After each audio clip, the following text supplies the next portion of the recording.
दोस्तों, मैं मंडलीक मिश्रा आप सभी का एमिनेंट इंस्टीट्यूट के यूट्यूब चैनल में स्वागत करता हूं। आज हम आपके समक्ष प्रस्तुत हुए हैं अजरबैजान और अर्मेनिया के बीच जो संघर्ष चल रहा था उस पर हम बात करेंगे और अजरबैजान और अर्मेनिया के बीच जो शांति समझौता हुआ है जिस पर शांति समझौते पर दस्तखत किया गया है उस पर हम बात करेंगे आपसे।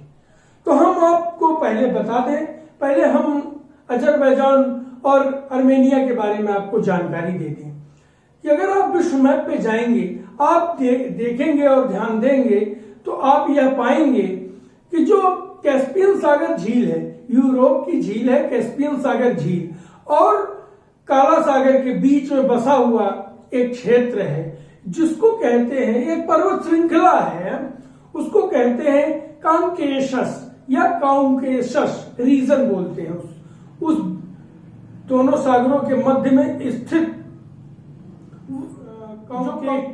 केशस पर्वतमाला है, उस पर बेसिकली 3 देश बसे हुए हैं।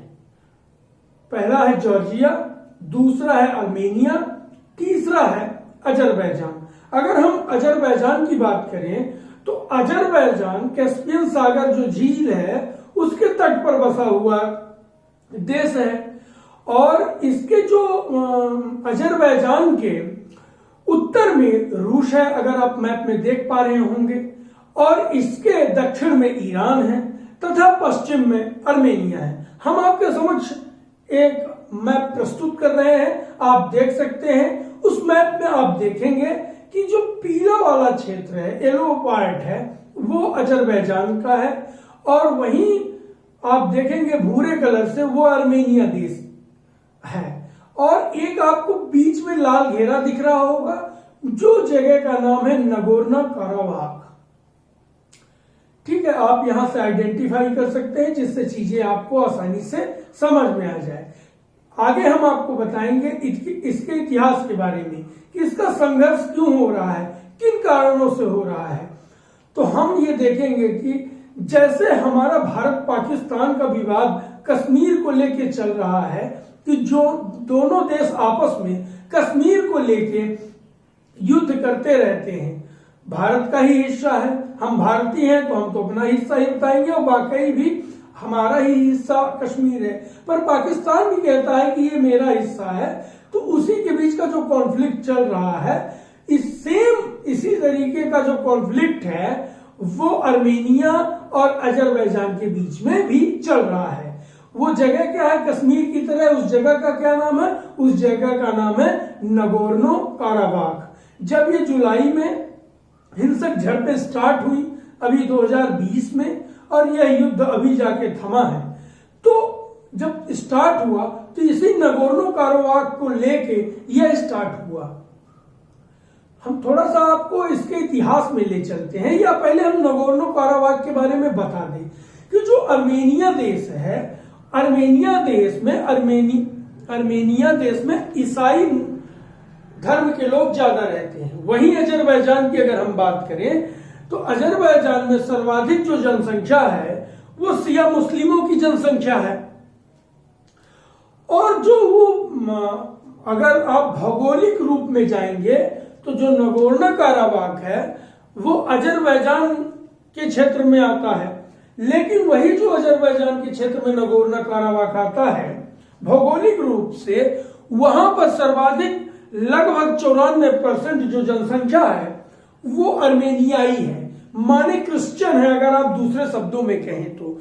और बचे हुए जो 6% हैं उसमें से कुछ तुर्की के भी हैं, मतलब मुस्लिम ही हैं। तो इसी को लेके झड़प चल रही है, जो लगभग 100 सालों से ये झड़प चल रही है अर्मेनिया और अजरबैजान के बीच में। अब हम आपको इसके इतिहास में ले चलते हैं। जब सेकेंड वर्ल्ड वॉर चल रहा था तो आपको विदित है, आप जानते ही होंगे कि 1917 तक रशियन एम्पायर था। रशियन एम्पायर के ये सब हिस्सा थे, चाहे वो जॉर्जिया हो, चाहे वो अर्मेनिया हो, चाहे वो अजरबैजान हो, ये सब यूरोपियन एम्पायर के हिस्सा हुआ करते थे। फिर 1918 में जब पहला वर्ल्ड वॉर खत्म होता है, पहला विश्व युद्ध खत्म होता है, तो यह देश स्वायत्त हो जाते हैं। और क्योंकि रूसी अंपायर का विघटन स्टार्ट हो जाता है, वहीं से रशियन अंपायर खत्म हो जाता है, और वहां से 1918 में 3 देश बनते हैं, जिसको आप जॉर्जिया, अजरबैजान और अर्मेनिया के नाम से जानते हैं। होता यह है कि जब ये 18 में देश बनते हैं, तो फिर से यूरोप अपने कब्जे में इनको करना चालू कर देता है, क्योंकि ये आपस में 18 में ही जैसे ये देश बनते हैं, तो इसी नगोर्नो काराबाख को लेकर ये आपस में लड़ना स्टार्ट कर देते हैं। और उस समय रूस क्या करता है कि रूस अन्य देशों को अपने हिस्से में मिलाना चाहता है, अपना साम्राज्य विस्तार करना चाहता था, और उसी तारतम्य में रूस अपने साम्राज्य का विस्तार करता है और अर्मेनिया, अजरबैजान और जॉर्जिया जैसे देशों पर अपना कब्जा कर लेता है। फिर होता यह है कि आप जानते हैं कि 1922 में सोवियत संघ रूस माने यूएसएसआर का गठन होता है। जब यूएसएसआर का गठन होता है, तो जॉर्जिया, अर्मेनिया और अजरबैजान जैसे उसमें 15 देश हुआ करते थे सोवियत संघ रूस में। इसमें ये 3 देश भी शामिल होते हैं 22 में। और होता ये है कि 1923 में यूएसएसआर के जो प्रमुख थे स्टर्लिंग ने 1923 में नगोर्नो काराबाख वाली जगह को स्वायत्त घोषित कर देते हैं। रहता वो, आपको कंफ्यूज होने की जरूरत नहीं है, रहता वो फिर भी अजरबैजान वाले हिस्से में ही है, जो भौगोलिक रूप से अजरबैजान का जो क्षेत्र कहलाता है, अजरबैजान देश का क्षेत्र कहलाता है, उसी क्षेत्र में है ये नगोर्नो काराबाख, जो अब भी वर्तमान समय में भी है, उस समय भी था, पर उसको वहां स्वायत्त कर देते हैं। आगे जब धीरे धीरे आप जानते हैं कि 1980 में यूएसएसआर माने सोवियत संघ रूस का विघटन होना स्टार्ट होता है, और फिर 1988 में नगोर्नो काराबाख की जो विधानसभा थी, वो एक प्रस्ताव लाती है, और वो प्रस्ताव पारित करती है कि हम नगोर्नो काराबाख के लोग अर्मेनिया में मिलना चाहते हैं। चूंकि अर्मेनियाई मूल के लोग सर्वाधिक वहां रहते हैं, तो उन्होंने यह प्रस्ताव दे दिया और पारित कर दिया कि हम अर्मेनिया में मिलना चाहते हैं, जबकि भौगोलिक रूप से अजरबैजान के हिस्से में आता है नगोर्नो काराबाख। इसको हम नगोर्नो काराबाख संघर्ष या अजरबैजान संघर्ष के नाम से भी जानते हैं। ठीक है, यहां तक बात आपको समझ में आ गई होगी।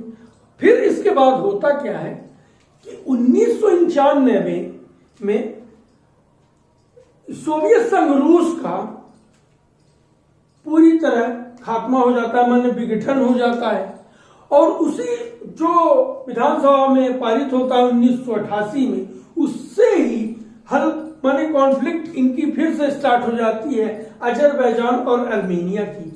अजरबैजान को ये लगता है कि अर्मेनिया समर्थन की वजह से यहां ये कॉन्फ्लिक्ट पैदा हो रहा है, मतलब अर्मेनिया ही विधानसभा में प्रस्ताव पारित करा रहा है अपने हिस्से में मिलाने के लिए।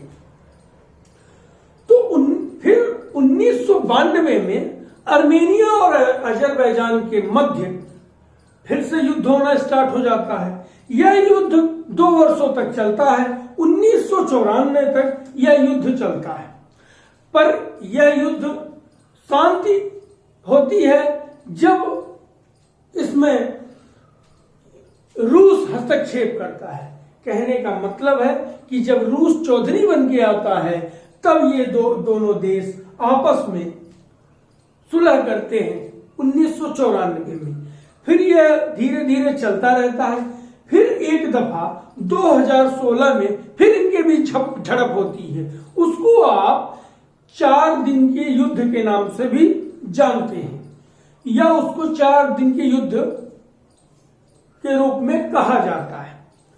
अब ये कोविड पैंडेमिक चल रहा था, तो कोविड पैंडेमिक में ही ये जुलाई में फिर से इसी नगोर्नो काराबाख को लेके अजरबैजान और आर्मेनिया के बीच युद्ध छिड़ जाता है। जैसा कि हमने बताया है कि ये युद्ध छिड़ने का असल रीजन है कि आर्मेनियाई मूल के ज्यादा लोग नगोर्नो काराबाख में रहते हैं, जबकि नगोर्नो काराबाख जो जगह है वो भौगोलिक दृष्टि से अजरबैजान के क्षेत्र में आता है। अब है क्या कि यह जब युद्ध जुलाई में झड़पें स्टार्ट होती हैं, पर धीरे धीरे युद्ध स्टार्ट होते हैं। आपने सुना होगा कि करीब अगस्त सितंबर तक ही 1200 लोग मारे गए दोनों देशों को मिला के। तो होता ये है कि इसमें और कई देश कूद जाती हैं। अगर हम वही बात करें तो अजरबैजान के समर्थन में, खुले समर्थन में टर्की है, जो टर्की घी डालने का काम कर रहा है इस युद्ध में। और वहीं अगर आप आर्मेनिया की बात करें तो आर्मेनिया के समर्थन में रूस है। अब रूस तो दोनों के समर्थन में है, चूंकि रूस का काम है अपना हथियार बेचना। वो अजरबैजान को भी अपना हथियार बेचता है और आर्मेनिया को भी अपना हथियार बेचता है। तो और बीच में और कई देश हैं जो एक दूसरे के साथ आ गए। जैसे अगर अजरबैजान की हम बात करें तो अजरबैजान में टर्की, पाकिस्तान और कुछ मुस्लिम कंट्रियां हैं जो उसके समर्थन में आ गई। वहीं आर्मेनिया के समर्थन में रूस जैसे कई देश थे। अब सब अपने अपने हिसाब से, प्रॉफिट के हिसाब से एक दूसरे देशों के समर्थन और विरोध में चल रहे थे।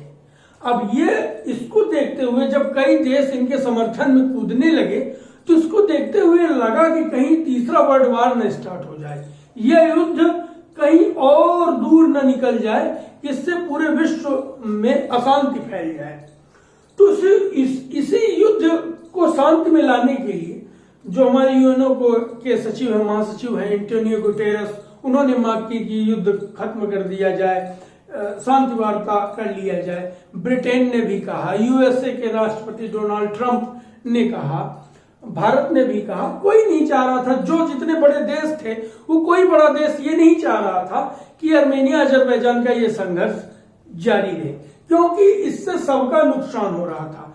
क्योंकि आप जानते हैं कि बाकू जो है ऑयल की कैपिटल है, बहुत तेल और गैसों का उत्पादन बाकू में किया जाता है और ये यूरोप में और मिडिल ईस्ट में ये सप्लाई भी करता है अजरबैजान। अजरबैजान की कैपिटल है बाकू और उसी कैस्पियन सागर के तट पर ही तट से होकर यूरोप के लिए पाइपलाइन जाती है। तो अगर वो युद्ध होगा तो यूरोप में गैस और तेल की आपूर्ति नहीं हो पाएगी, तो इससे यूरोपियन कंट्रियों का भी नुकसान है। और अगर हम उसी को भारत के संदर्भ में देखें तो भारत किसी का भी समर्थन नहीं कर रहा है, ना वो अजरबैजान का समर्थन कर रहा है, ना ही वो आर्मेनिया का ही कर रहा है, और सही भी कर रहा है। भारत के संदर्भ में आपको होता है कि जब 370 वाला और कश्मीर की घटना थी, इसमें टर्की ने खुलेआम विरोध किया था और पाकिस्तान का साथ दिया था। अजरबैजान ने खुले तरीके से तो विरोध नहीं किया था, पर उसने टर्की का समर्थन किया था। और वहीं आर्मेनिया की अगर हम बात करें तो आर्मेनिया यूएनओ के कॉन्फ्रेंस में और स्वतंत्र रूप से भी भारत के समर्थन में था कश्मीर के मुद्दे में। तो आप समझ ही गए होंगे कि क्या रीजन है कि भारत दोनों तरफ स्टैंड नहीं ले रहा। और भारत की जो सबसे बड़ी एक परियोजना है चाबहार परियोजना, आप जानते होंगे।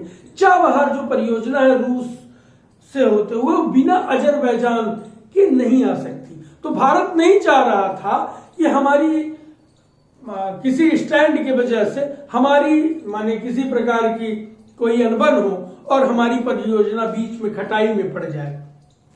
और हमको करना भी क्या है, देखिए क्या है कि हम गुट निरपेक्ष जो है उसके जनक माने जाते हैं। पंडित जवाहरलाल नेहरू ने गुट निरपेक्ष चालू किया था कि हम किसी गुट में नहीं है, देखिए हम अलग है, हमारा अलग स्टैंड है। तो इसमें भारत भी गुट निरपेक्ष बना हुआ है अभी भी, और उसमें कोई स्टैंड भारत ने नहीं लिया है। ठीक है, यहां तक बात आपको समझ में आ गई होगी।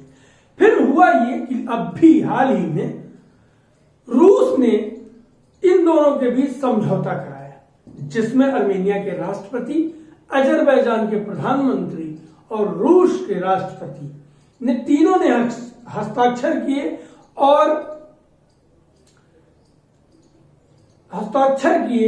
जो जिसका जहां हिस्सा था पहले से ही उस हिस्से को उनके पास रख दिया गया और नगोर्नो काराबाख नामक जगह पर अब जो शांति सैनिक हैं, रूस के जो शांति सैनिक हैं, उनको अगले 5 वर्ष के लिए रख दिया गया है कि भाई उनको रखने से ये होगा कि वहां जो झड़प हो रही है, जो दोनों देशों के बीच में नगोर्नो काराबाख में विवाद हो रहा है, वह विवाद खत्म हो जाएगा।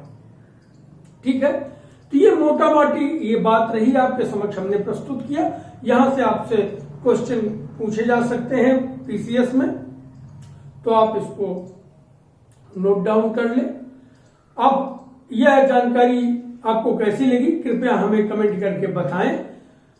आप हमारे चैनल पर बने रहें, हमारे चैनल को लाइक करें, सब्सक्राइब करें, बेल आइकन प्रेस करें, जिससे आपको नेक्स्ट वीडियो का नोटिफिकेशन आपको मिलता रहे। बहुत बहुत धन्यवाद।